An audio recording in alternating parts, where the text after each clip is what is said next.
Welcome back. Welcome back to Full Circle. How are you doing? Where you tuned in from? 111 That is our SMS line. Remember, I've got gift hampers courtesy of Hako Industries, and all you have to do today is just tell me how many books you've read. 3 is the minimum, and list them down for me. And just send that SMS. Inakuchukua shilingi moja tu for you to do that. Talk to us on social media, Switch TV KE on Instagram, Switch TV Kenya on Facebook. And, I love the conversation we just had before because I have a young one in studio right now who's making moves, or probably their vision in life is probably not where you are when you were their age. And he's got a very interesting name as well. Bennyhinn, welcome to the show. Thank you. Mko na hashtag yako.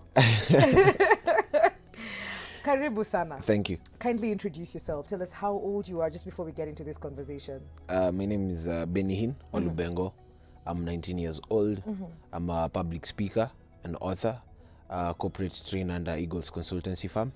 I'm also the president and founder of a foundation called the Voice of Benny Foundation, which empowers young people with public speaking skills, leadership, and mental health. And I also have a podcast. And yes, that's who I am. Are you sure you're done? Because it feels like kuna. Yeah, well, my dream is to be president. Yes. And I'm also a student at Daystar University. I study international relations and diplomacy. And what else? I'm also a brand ambassador of the PLO Lumumba Foundation and a media production company called Rage, a corporate that does a number of things. So yes. I stopped counting, guys. Those are like, I don't know, over 10 things that you've doubled in.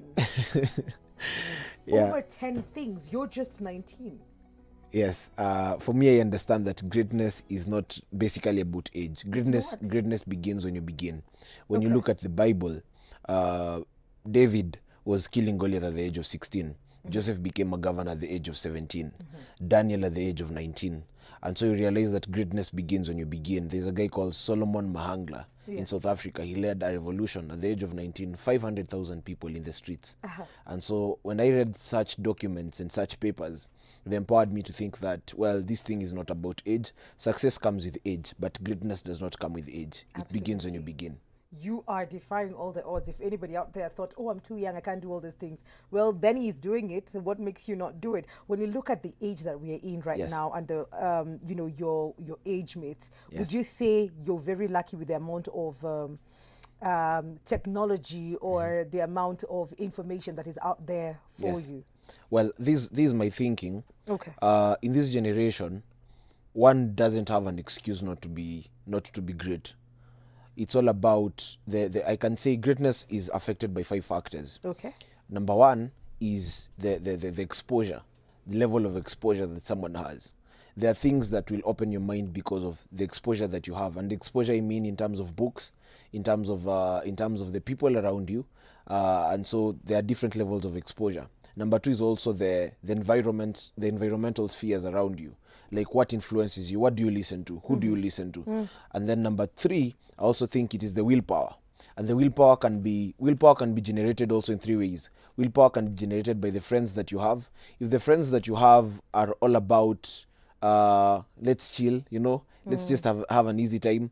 In one way or the other, you also have the same perception. Like life is easy. We can succeed at the age of 30. So sahi wacha tupige sherehe, tujibambe, and then now ikifika your time tukue serious. Willpower can also be generated by the people that you look up to. Who do you look up to? And so by the virtue of the people that you look up to, you'll want to do double than them. And that means you won't sleep. After all, a dream is not what you see while sleeping. It is what you see and makes you not sleep. And so after some time, you'll realize that you're gaining the momentum. Another thing is also the things that interest you, and how do you push yourself to those things. Because for me, when I realized, okay, my dream is to become president, I started pushing myself to atmospheres that are presidential. So I could go to libraries. My mom works at KICD, and so I could go there, the library, read books by Chinua Achebe, read books by Martin Luther King. During Madaraka Day, I would look at the president when he's addressing the nation, how he stands, how he wears his suits. And so when I go back to school, I could stand in the balcony and assume that I'm addressing a whole stadium, So I was putting a picture in my mind, and therefore I pushed myself to the Great Debaters contest. I used to watch it when I was in class 5. And I told myself, when I go to high school, I'll join this thing. So I used to prepare myself mentally and say, maybe when I go to this place, how will I speak? How will I articulate my words. And so I prepared myself. So when I got to my first opportunity at the Great Debaters, and they gave me an opportunity, I was in Form 1, and someone had refused to speak. He was a Form 3, and he freaked out the last minute, Yes. So the teacher was like, nani ataongea? And everybody doesn't want to talk. So what the teacher did, he said, there's an extra person who was added in this list, and he's a Form 1. So where una option? Because all these others had refused. Wewe uliongezwa kwa list, so you must speak. Yes. But for me, they thought maybe it's something they're doing out of ambush. But mentally, I was prepared. So when I stood there, I said, well, my name is Bennyhinn Walubengo, born from an African mother in an African country. I follow up African legends. I have existed to know the African cultures and norms. And I mixed up the language, and all of a sudden the judges are clapping, everyone is clapping. So I won the best male debater. To me, It was a defining moment, big time. So then after that, I later now won 7 other medals at the Great Debaters. So through that now, it also built my courage. So I understood that I pushed myself to an atmosphere that forced me to become whatever I wanted to become. Then now, the story kept on and kept on. So it's all about also atmospheres. Yes. How do you push yourself? For example, you want to be a musician and you've never gone to a studio. You want to be a musician, you've never met a musician. Yes. You want maybe to be a pilot, you've never gone to an airstrip. I'm challenging myself in the next coming days to just walk into State House and tell the president I've come to see you. So it's sometimes it is more about the faith.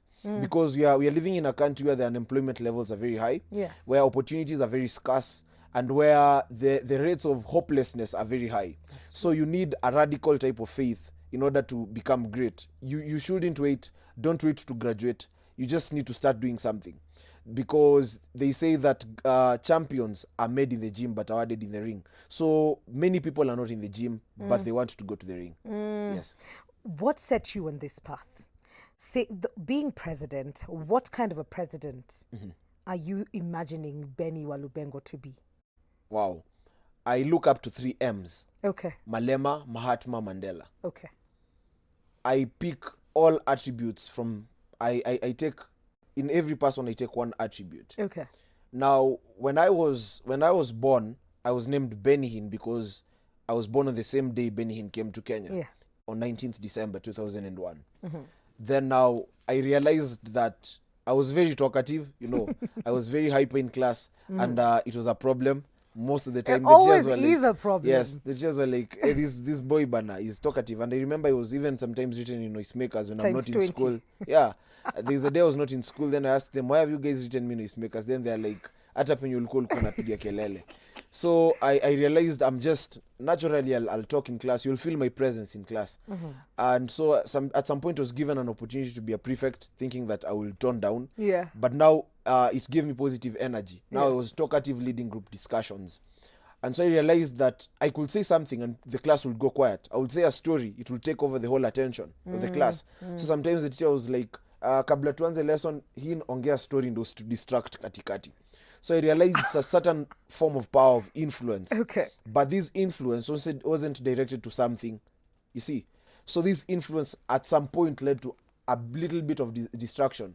Because now when I went to high school, having been exposed to a lot of literature, reading Malcolm X, Martin Luther King, I was basically revolutionary in terms of everything. Yes. So I would go to a school and they are telling me, hii food iko sawa, kuna msumari kwa githeri, ama hii chakula iko sawa. And then I just stand in the hall and tell people, leo hatukuli lunch. And you see the whole school, bana, from Form 1 to Form 4, they're like, anyo hatukuli. So for me, I never understood what I really carry. Yeah. I could go to class and maybe the chemistry lessons, we were not told earlier that they're supposed to be a lesson. And so I'm like, mbona hatukuambiwa? And when I question people are like, so unaona aje? I tell them, tukae kwa class, and everybody decides we are not going. So when now I was expelled in so many schools, ended up learning in 7 high schools, I met Pastor T Mwangi. So T tells me, you're a very influential young man. It was on a Saturday, and the guy was preaching in Jesus is Alive Ministries. He said there's a young man who carries the gift of influence, but then it must be directed to something. Yes. If you're that person, come. And I'm like, Missy, and it's not me. But then nobody's going. And it's like 10 minutes. They are still going on with worship. Nobody's going. Then I felt a conviction like, this is the day. You. So when I walked, then the guy, there's a person who asked me, so what's your name? I said, Bennyhinn. Then he told him, he's called Bennyhinn. Then Pastor T was like, this is the guy. This is him. So he gave me his card, told me now we shall begin a journey with you. I was in Form 2, it was 3rd term. I was now in my 7th school. And so he told me, now we shall begin a journey with you. I want to walk with you. Okay. So he started mentorship. He had to reset everything. Told me, you can be great, but what are you living for and what are you dying for? Yeah. So I had to sit down and say, yes, I can speak, but what am I speaking? I must bring value in my speaking. Bringing life to. Exactly. Yeah. A car is not a car unless it has fuel. You can be a car, but you can also be an empty car. But the moment you bring fuel, there's something that drives you and there's something that moves you. And so now I started gaining momentum. I started going back to school, speaking to people about leadership, about change, about mentality, resetting a few things after understanding myself. You can never help other people understand themselves if you haven't understood yourself. That is true. So like you have to sit down with yourself. I had to have a conversation with myself. That's the first book I read by Nelson Mandela. He wrote it while in prison. Yes. You're an author. Is that your book? Yes, this is my book. Okay, let me see. It's called Sprout. The Journey of a Dreamer. Tell us about this book. The book was inspired by the many travails. Now after gaining my ground in high school, I started approaching people for meetings and opportunities. And sometimes I will be turned down on certain opportunities. Sometimes someone will give me an appointment, then I will sit in the reception for 4 hours waiting for them. Sometimes I would go and someone just cancels a meeting and doesn't pick a call. Yes. Sometimes I wouldn't have fare to go for a meeting, to come back, and you see I've gone for a meeting and you can't ask someone to give you fare and they've given you the opportunity. Sometimes I would walk from town to Ngara so that I save the fare, or town to Pangani so that I get it a little bit lesser. So to me that was a journey, because many young people, we have grown up in a society where we watch music that shows us the ultimatum of success. We go to social media, people show us the aspect of success. Nobody shows us the aspect of journey. Nobody shows us the struggles and the hurdles. Yes. So that is the mentality that is planted in us. It's like a seed. And sometimes it's very, very toxic, because at the end of the day, you might think that something is wrong with you. Maybe you are there doing a business, you've posted on WhatsApp, nobody's responding, and you might give up, and you're going to this page and you're seeing Mikali is posting, she's getting 5,000 or 10,000 likes, the response is huge, and you're like, hey, Kwani, what's wrong with me? But you're not really understanding that Mikali had a journey, and the journey, maybe you haven't gotten the chance to hear the journey, and maybe you might quit and abort, because I'll just say something about a dream. A dream has 3 phases: preparation, manifestation, and elevation. Okay. Preparation, it's deeper, and I use the example of Burj Khalifa. Burj Khalifa is a building in Dubai. It was built in 10 years, but it took 8 years to build the foundation, and 2 years now to build the building. That the foundation is deeper. Coca-Cola, for it to take off, it took 65 years for it now to build the name, just the name only. Safaricom, also in Kenya, it took like 7 years to build the name. And so it's now in its manifestation stages. So the preparation, it's deep, and that's where the journey is. The journey has a lot of disappointments. The manifestation has appointments. And so you'll realize that you must be ready for the disappointments, because in it you're being made. Yes. And you see, sometimes God will expose you to things, because right now I'm meeting so many young people who are broken. Young people are telling me, Bennyhinn, how can I do this? If I never was there, I can't have anything to tell them. That is true. You see, there are people who are very successful, but when you sit with them, they don't know what failure is. They don't know what the journey means. So they have nothing to offer the world. They're just there. So you'll realize that the journey of a dreamer, it talks about my high school journey. Trying to build a network, walking into the office of PLO Lumumba, telling him, I have come here to meet you. I'm just a young man. And the guy is there with a very hard face, but I know what I really want. And I'm struggling there to convince him. I show him a video of the great debaters, and he's like, yes, you can have a meeting. Meeting different people. One day I walked into Hilton Hotel to meet Ezekiel Mutua, and I had not been given any opportunity. I was not in a suit. I just saw in Twitter, this guy is in town. I always wanted to meet him. I'm there in a stripped casual shirt, in jeans, and I walk in, people are there in suits, and I request the MC, tell him I want to speak for 2 minutes. Tells me, you're not in the program, we can't give you an opportunity. I tell him, okay sir, thank you. I go back and sit just behind, immediately he sit, and I sit there. Then he walks in, and they tell people to stand. Then they say, who will pray for us? I walk in the platform, take the microphone, and say, Father, in the name of Jesus, we thank you for this event. May you give us grace. And even God, because as this event is taking place, I've always wanted to meet Ezekiel Mutua. He's here, and I'm also here. God. And even God, you're here. So we can now meet. And I say amen. And so through that, it was guts, it was courage, it was boldness. And the guy is like, wow, who are you? Yeah. And so now we even make I would friends. want to know. Yes. But then even after that, the guy is too busy. I try going to his office. He's busy. You can't find time with him. But I'm still resilient. Yeah. I still took a copy of my book, still booked him for my event. I kept on doing it and doing it. Then 2 weeks ago, he now watched me on a certain show in KTN, and he was like, I remember you. Let's have a meeting. Absolutely. So realize that you don't stop there. You don't stop when you're tired. You stop when you're done. When you're done. And that is your journey. Yes. Would you say that a lot of the young people right now looking for instant gratification, that they don't want to do the work? Yes. It's painful. It's painful because there are 5 things that you'll have to invest in. Okay. Number 1, it needs a huge spiritual investment. I can tell you that there is a hand called favor and grace. In this journey, it's very easy to quit. You know, it's like you're exposing yourself to winning. Winning has a little bit of nakedness because you're open to anything. You're open to criticism. You're open to so many things. So there is spiritual investment. Number 2, there is mentality investment. You have to invest in your mentality big time. Yes. You have to read a lot of books. I do like 2 to 3 or 4 books sometimes. Wow. Every week. Okay. I will read in a matatu. I will read at the reception. I have to utilize every minute and every second to read a book each and every time. Yes. So this pushes my mentality. So mental investment, I've said spiritual investment, mental investment, physical investment. What is physical investment?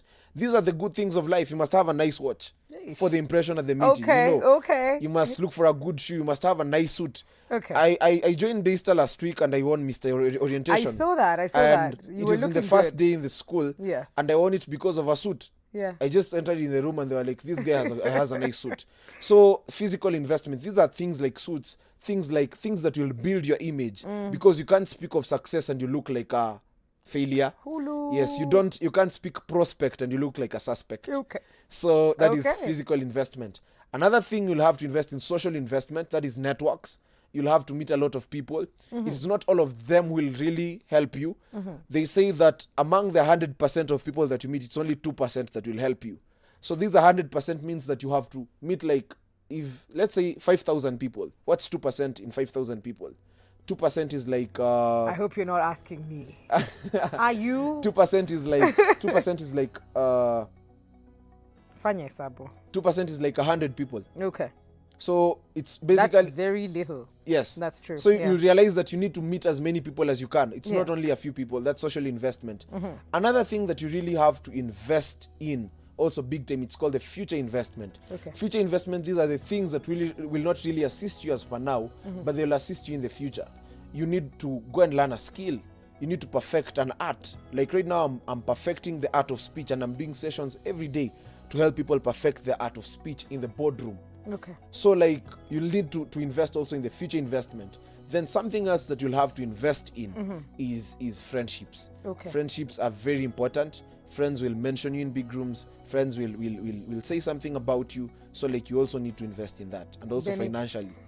I think we could be here all day. I think you have profound things to say, and I love that you're saying them at 19 and you're courageous to do this. I wish you all the best. Thank you. When you become president. Thank you. Not if.